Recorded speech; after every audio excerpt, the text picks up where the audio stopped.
What's going on, our space fam? Time for another out-of-this-world story from our space. We finally ended it after being together for 10 years.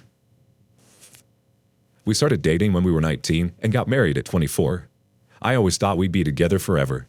We had so many great experiences in life and traveled a lot. We don't have any kids, so that way she could focus on her school and get her bachelor's, master's, and now doctorate. Last November, I found out she was having an affair. They never used protection, and she did things with him she'd never do with me. She was acting strange and always wanting to go out on a drive. Never questioned it because she had to stay home all day due to COVID. The affair had been going on for 3 months, literally right after we just bought our first house. She was starting to fall in love with him. He was 11 years older, with kids and married. I should note, they're both in the mental health field, him being a psychiatrist.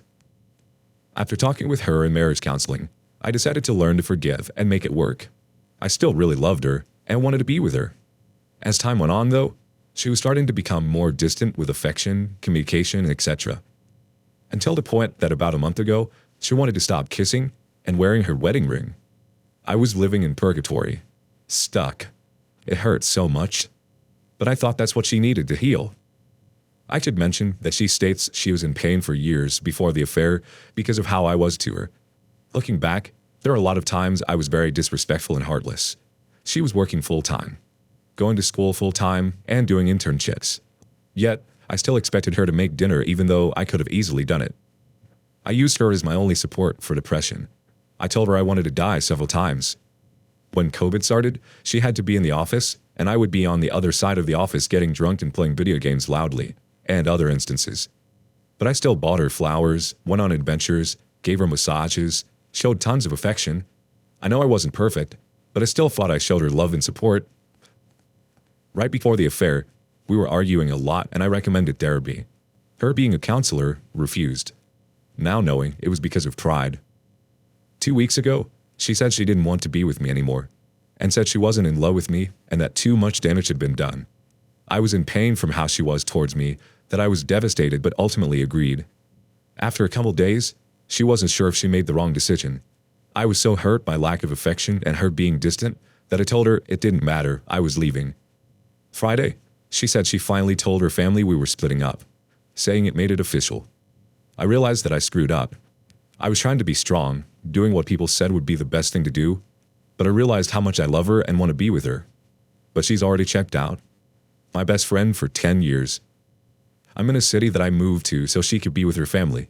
Mine is 2 hours away in the middle of farmland. I'm here all alone. I made the mistake of her being my only support. I only had her and her family, who I was close to. They won't talk to me. I don't have any friends in the area, just co-workers who I've been trying to reach out to. I don't know what to do. I feel so alone. I haven't been alone since high school. These last 3 months have been the most painful thing I've ever experienced. I'm constantly crying, puking. I can't turn off my thoughts. The affair still screws with me. So many triggers of things that remind me of her. I can't escape. Started seeing a therapist, and it's somewhat helping. So I've been looking for apartments to move out of. The house is too painful and I can't afford the mortgage. But the realization that I'll be alone in the apartment freaking scares me. All right, time for some support, community. Let's see what you got. Pray for Me kicks us off. I'm so sorry to hear all that you're going through right now. I know how soul-crushing it can feel to give the relationship your full effort when the other spouse is actively trying to sabotage it. The sense I get from reading your post is that you may be in a tough spot financially, so I would urge you to move quickly and decisively to file against her. I know it may go against your instincts, which tell you that maybe you can salvage things, but you have to make sure that you get yourself in a secure spot financially. You won't be able to properly process this until you do. Schedule a consultation with a lawyer as soon as you can, tomorrow if possible. And whatever you do, don't leave the house even for a night in a hotel, because you give up a lot of ground if you do.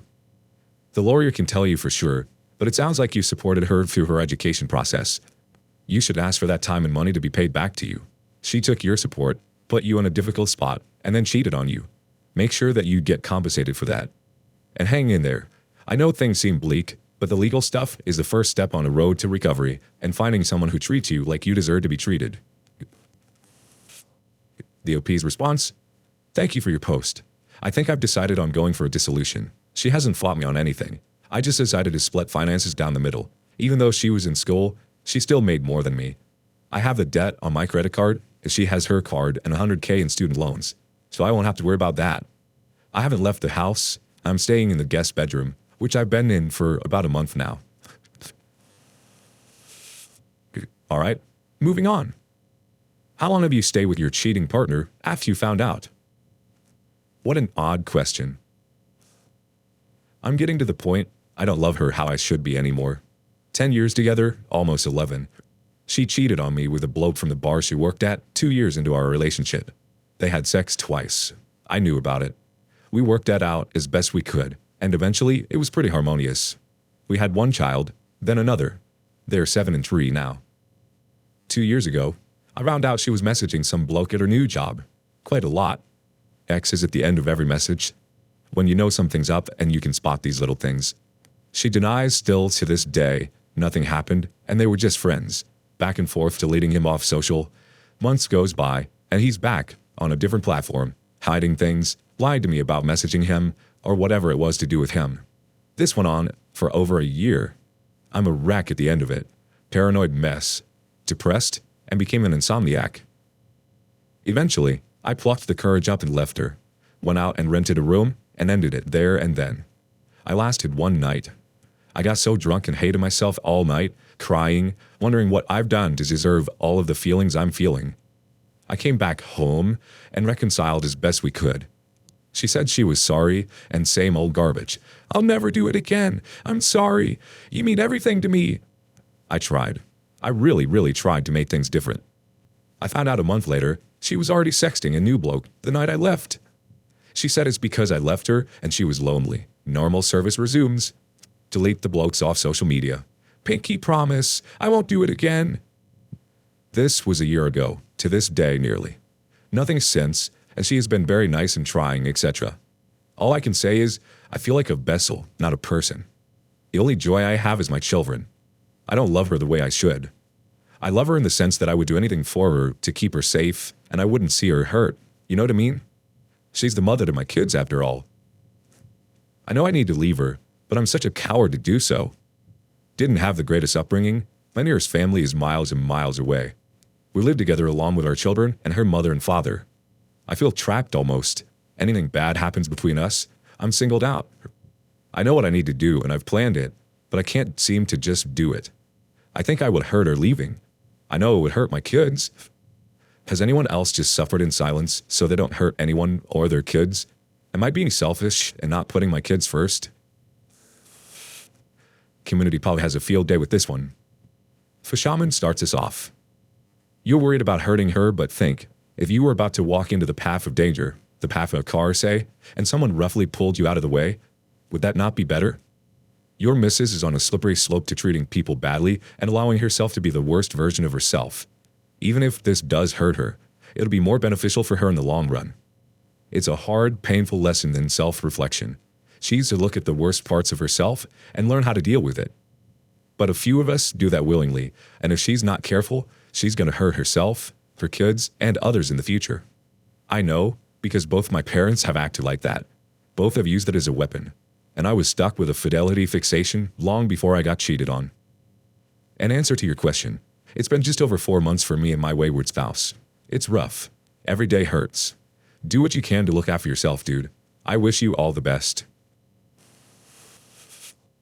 Next up, Nice Rat 123. Sorry, but this was hard to read. I mean, you're actively being a doormat so you don't rock the boat. And when she rocks the boat, you're there trying to keep it from flipping over. OP, you should get out of the house for like a week. Find some place that you can actually stay in and just be free for a minute. You guys aren't reconciling, and you're doing all this work while she disrespects you because you're trapped. I feel bad for your children seeing this dynamic and thinking it's normal, or what they should emulate when they get older. Sorry, OP, just a crappy situation. Boo Boo Kitty Foo 99 thinks, do you want your kids to mirror your marriage? How are they going to think or see different if your marriage is all they know? Just because you're biting your tongue and holding back doesn't mean they don't notice. It will hurt at first, and family therapy is recommended, especially for the kids. But if reconciliation isn't what you want and you're not happy, you need to move forward and show your kids what life is and how it can be better. If your kids were in your position, would you want them to stay and suffer in silence, or would you want them to grow and find happiness? And our last comment from Lulu B916. I feel for you. Some days I feel like I'm trapped in this marriage because I want my children and family to be happy, at the expense of my sanity. I love my wife, but I know I could love her so much more. I catch myself refraining from kissing her, touching her, saying nice things to her because she doesn't deserve it. It feels so unfair for me that my wife cheated on me and we should just move on like nothing happened and it was just a mistake. I've always been a person of high sense of justice, and it kills me inside that my wayward spouse did me so wrong without a repercussion.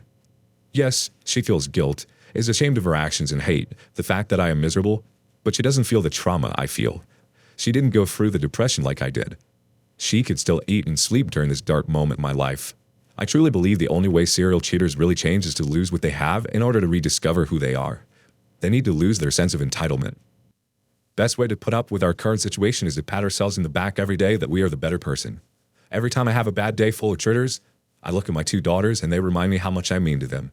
We might feel like doormats, but at the end, it would all be worth it. At times, I debated if I made the right decision to work on my marriage instead of just blowing everything up and getting a divorce. But then, I look back, and then I realized I would go through this pain again just to not see my children and wayward spouse suffer.